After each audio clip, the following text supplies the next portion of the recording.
एक राजा होता तो बहुत बुद्धिमान होता। त्यांच्या पास अनेक शेकडो नौकर चाकर रहते होते। पूरी सेना राजानं अच्छे से तैयार करेल होती।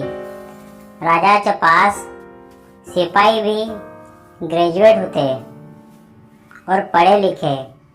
कोणी राजाच्या पास कमजोर नहीं होता, सब एक से बड़ी ने एक होते।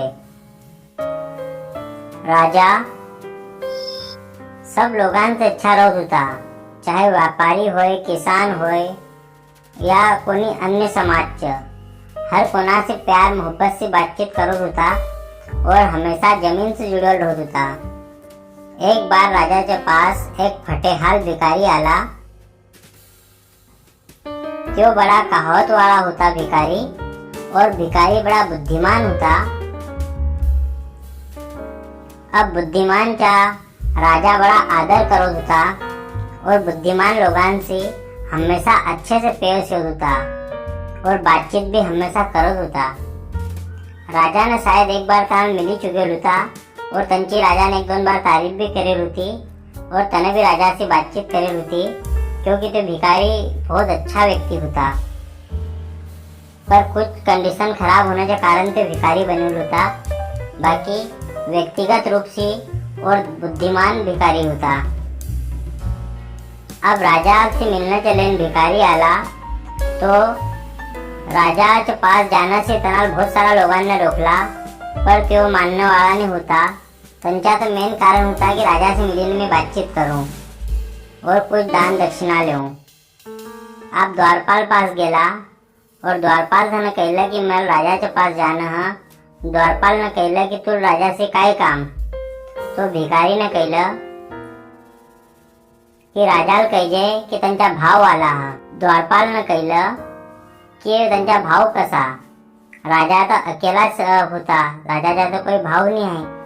फिर भिखारी ने कहला कि तू तो खाली कह दी कि राजा साहब तुमचा भाव वाला हा। अब द्वारपाल तने समझाओ था कि नहीं, तू वापस जा, राजा पर टाइम नहीं मिलना चले, राजा काम धंधा व्यस्त है। फिर भिखारी कहता कि अरे नहीं, माल मिलना जा राजा से। अब द्वारपाल कहता कि तुम्हारा नाम क्या है, नाव काय है, तुझे काम काय है, ने काय काम है, ने क्यों मिलना चाहिए है।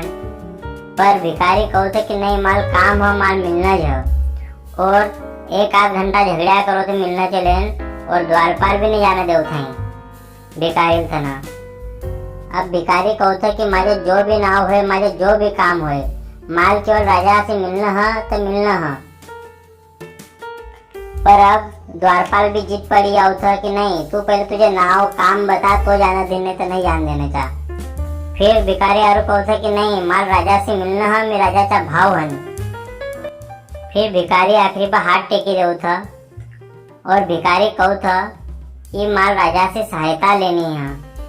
फिर द्वारपाल कहते कि कैसी सहायता, काय काम है। फिर यार भिखारी जीत पड़ी होता कि नहीं, माल सहायता लेना है, माल काम है। फिर भिखारी कहता कि जिंदगी अंधा भिखारी का कटोरा हुई गेली है। लोग खुशियाँ डालते कम हती न उठाते ज्यादा आती। आप सोचिए क्या माल राजा से मिलना है। फिर द्वारपाल कहता कि बाबे तो बहुत दिमागधारी है, हाँ कसा जान दो, काय करू अंच। फिर यार भिखारी कहता कि भिखारी तो योज बदनाम है साहब, मी तसा लोकल भिखारी है, बाकी भिखारी की तुमने जनसंख्या देख ली। अब हामी भिखारी तो बदनाम है। और भिखारी कहता कि भिखारी थे मत बदनाम करा, भिखारी तो भीख मांगी ले होता कटोरा लेना। अब इस प्रकार से कहू था भिखारी द्वारपाल था ना कि तू तो जाए ने कही दी कि राजा साहब आपका भाई आया है, तो राजा माल अंदर जाने दीन। फिर द्वारपाल कहता कि अरे वो भीख मंगे, अरे वो भीख मांगने वाला, तू क्यों परेशान करेला, तू वापस क्यों जाओ थाई। फिर भिखारी कहता कि अरे जुबान संभाली ना बात कर, द्वारपाल मैं तुझसे इज्जत से बात करेला है, न तू मासी इज्जत से नहीं बात करेला है। जुबान संभाली ना बात कर और माल अंदर जाने दे। फिर आप द्वारपाल परेशान हुए होते कि आखिर में जानत देना पड़ी। भिखारी द्वारपाल से न कहता कि कल जाकर राजा ने कही मत कि कोई आयल होता तो मैंने अंदर नहीं जाने देला। तो द्वारपाल सोचो था कि आखिर में ऐसा क्यों कहला। फिर द्वारपाल कहू था कि काई नहीं कहना है। फिर भिखारी कहू था कि कल राजा साहब ने कही मत कि कोई भिखारी आयल होता जो बहुत सारी दुआ देने जाता, परंतु तनाल अंदर घुसने नहीं देला द्वारपाल ने। अब द्वारपाल बड़ा टेंशन भी तैयार होता कि आखिर भिखारी कसा काय कहला समझ भी तो नहीं रहा है। फिर भिखारी कहू था कि गुलाब हमेशा राजाच्या अंगना भीतर नहीं खिलो था, भिखारी चढ़ भी गुलाब खिलो था, और कमल के फूल हमेशा कीचड़ में खिला था। कभी भी कमल के फूल अच्छी फ्रेश जगह भीतर कभी नहीं खिल सका था, और साफ स्वस्थ जगह भीतर। अब द्वारपाल का माथा से ऊपर से सब आता जाते हाथी। अब राज्यपाल परेशान हुआ था द्वारपाल के आखिर में समस्या काय है, यो कोर्चा भिखारी ही गेला। अब आरो गुस्सा भी था द्वारपाल को होता कि वो भिखारी भीख मंगे क्यों परेशान कर रहा है। फिर भिखारी कहू था कि अगर तुम्हें भीख नहीं दे सकते तो अपशब्द तो मत बोला द्वारपाल जी, कम से कम औकात भीतर रहा। शायद दूर चा में भाव हो राजा चा। अब द्वारपाल चमकी जाओ था कि आखिर में भाव बताएला सही भीतर तो नहीं भाव हुए। फिर द्वारपाल कहता कि मैं राजा चा तो पूरा इतिहास जानो थन, मी राजा था बहुत पहले से माझे बाप दादा के जमाने से पहचानते थे। राजा का कोई भाई भतीजा नहीं है, राजा अकेला होता। फिर भिखारी को होते कि तू तो जाए ना राजा था कहा कि तुझा भाव वाला है। तो भिखारी बड़ा परेशान, राजा भी द्वारपाल भी परेशान कि आखिर में ये कौन व्यक्ति गेला। फिर और बड़े बड़े मुहावरे शेर शायरी कहू था भिखारी। तो राज्यपाल और समझ भी नहीं थे कि आखिर में तो बहुत दिमागधारी आदमी है। फिर कहते कि हाओ मैं राजा के पास खबर पहुंचाओ था। फिर एक सिपाही के हाथ द्वारपाल खबर पहुंचाओ था, और द्वारपाल खबर पहुंचाने के बाद में सिपाही राजा के पास जाओ था और कहू था कि कोई भिखारी आला है तो तुम्हारा बड़ा भाव बताई रहा। अब राजा बड़ी रहस्यमय बात लगली कि आखिर में ऐसा कौन रहीन जो माल भाव बताई रहा। अब कहीं समझ भी तो नहीं राजा था नहीं था। फिर भी राजा को था राजा कुछ नहीं समझ भी तो इसलिए फिर भी राजा को होते कि हाँ पहुंचा दे से आखिर में कौन है, मुझे शकल तो देखूं। फिर भिखारी यो था और द्वारपाल तो राजा आदर के साथ में बराबर जगह पर बैठाड़ो था और बातचीत करो था। और राजा कहते कि और भाई साहब काय हालचाल है, कसी का तबीयत है, स्वस्थ हन की। फिर भिखारी कहता कि हाँ बहुत बढ़िया हन और स्वस्थ हन और मस्त हन, पर थोड़ा संकट है और विपत्ति है, कभी मदद कर देवा तो हमारी समस्या भी कम हो जाए। फिर राजा कहता कि आखिर कसी मदद काय करूँ मदद। फिर भिखारी कहता कि मैं जना महल भीतर रहो थन, जो महल बड़ा पुराना भी गेला है, जो महल कभी भी टूटी सको था और पड़ी सको था, और माजे 32 नौकर हती। ये एक एक करीना अब घर छोड़ी ना जाई रही लेती। तो अब मैं तंचा काय करूं। अब 32 नौकर भीतर से सामने 4-5 नौकर बचले हती जो फर्स्ट गेट पर हती, बाकी नौकर सब चली गए। और 5 रानियां हती, त्या भी आप बुजुर्ग भी गेले हती। त्या 5 रानियां भीतर भी कोर्ची रानी कब टपकी जाए कोई गारंटी नहीं है, और त्या रानियां भीतर से भी 1-2 रानी तब से दम तोड़ी रही है, और माझा सेवा करने वाला कोनी नहीं है। तो राजा साहब प्लीज माझी सहायता करा। फिर राजा समझ भी तैयार थी कि आखिर मैं काई कहने चाहिए। फिर राजा ने कहला द्वारपाल था ना कि भिखारी था ना 100 रुपए दे देवा। फिर कहू था भिखारी कि आखिर में 100 रुपया से काय बिन। फिर राजा कहू था कैसे करा, भिखारी था ना 500 रुपए दे देवा। फिर भिखारी कहता कि 500 काय बिन। फिर राजा कहता कि अभी लगान वसूलने होली है, पैसा अभी बाकी है लोगान पर। अभी खेती अनसाल अच्छी नहीं पकली है।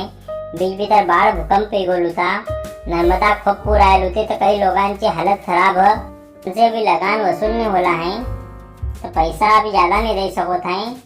और राजकोष में पैसा कम है और सोना चांदी भी मना लेते रहे, गिरवी पटकी देला है। पैसा कम है तो आखिर में कसा दिन पैसा।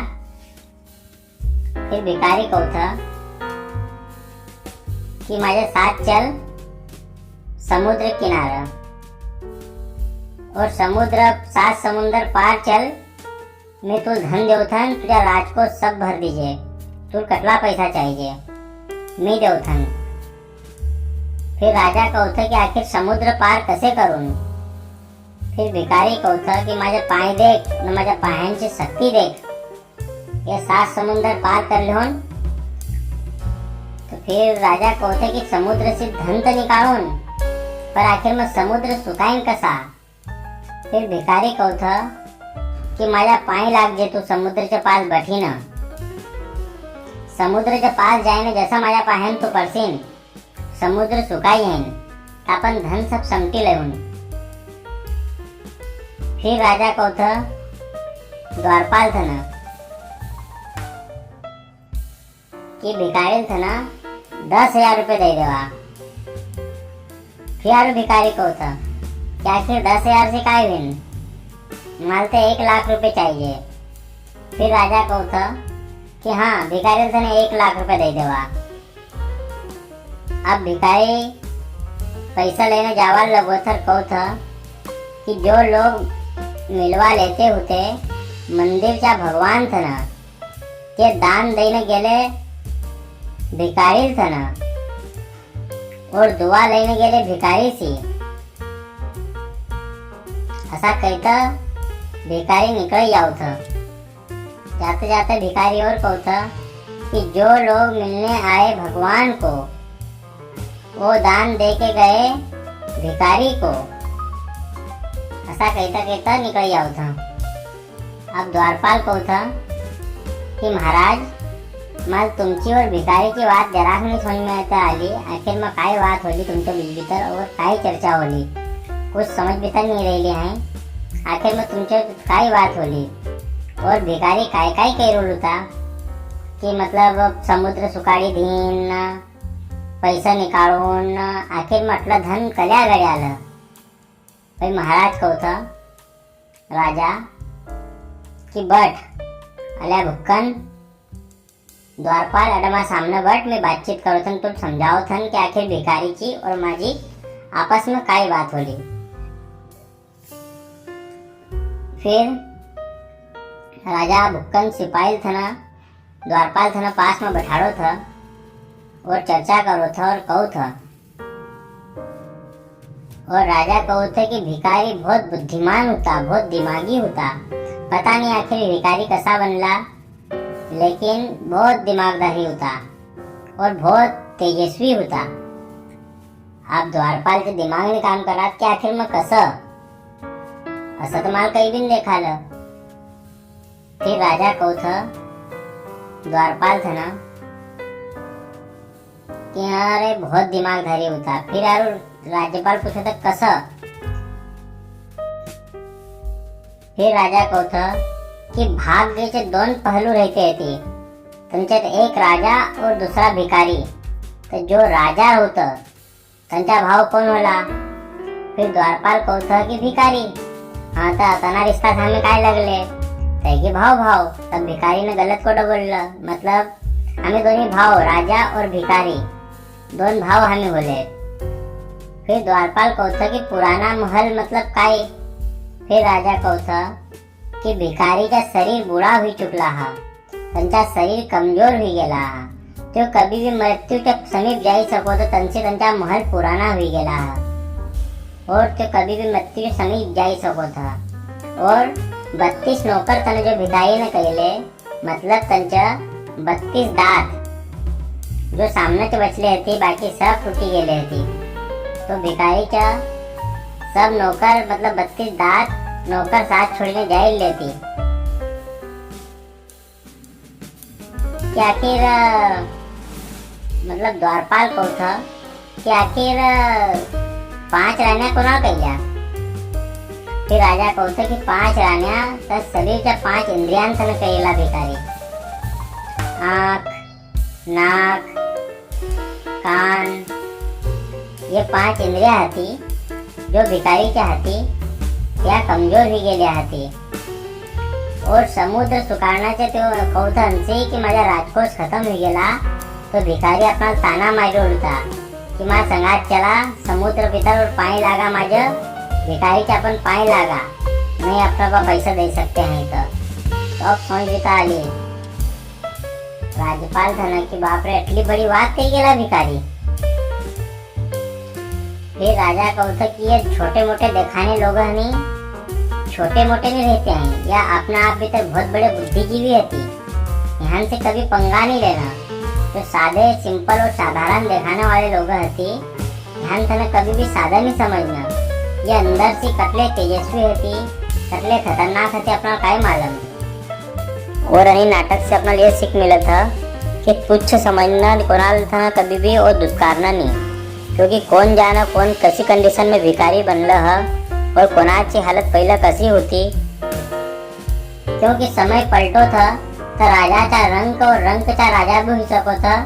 हमसे कोणाल धुतकारना नहीं और सबान से अच्छे से बात करना. अनेक नाटक से अपना लिए सिखवाल मिला था. धन्यवाद. Thank you.